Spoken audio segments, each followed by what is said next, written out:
ويقول الذين آمنوا لولا نزلت سورة فإذا أنزلت سورة محكمة وذكر فيها القتال رأيت الذين في قلوبهم مرض ينظرون إليك نظر المغشي عليه من الموت فأولى لهم طاعة وقول معروف فإذا عزم الأمر فلو صدقوا الله لكان خيرا لهم فهل عسيتم إن توليتم أن تفسدوا في الأرض وتقطعوا أرحامكم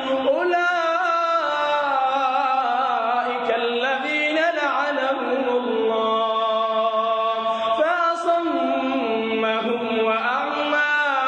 أبصارهم أفلا يتدبرون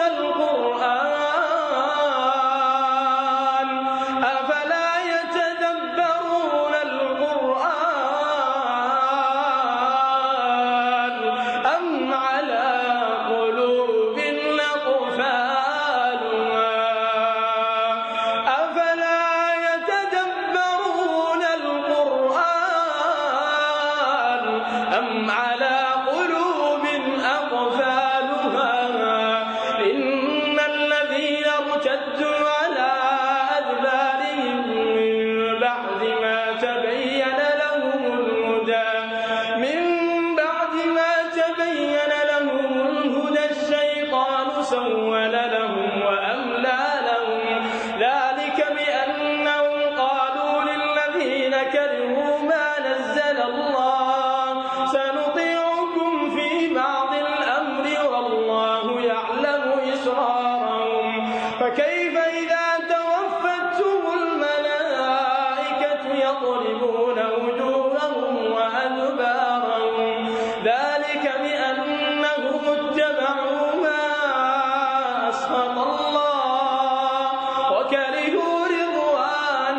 وكرهوا رضوانه فأحبط أعمالهم أم حسب الذين في قلوبهم مرض أن لن يخرج الله أضغانهم ولو نشاء لأريناكهم فلعرفتهم بسيماهم ولتعرفنهم في لحن القول والله يعلم أعمالكم ولنبلونكم حتى نعلم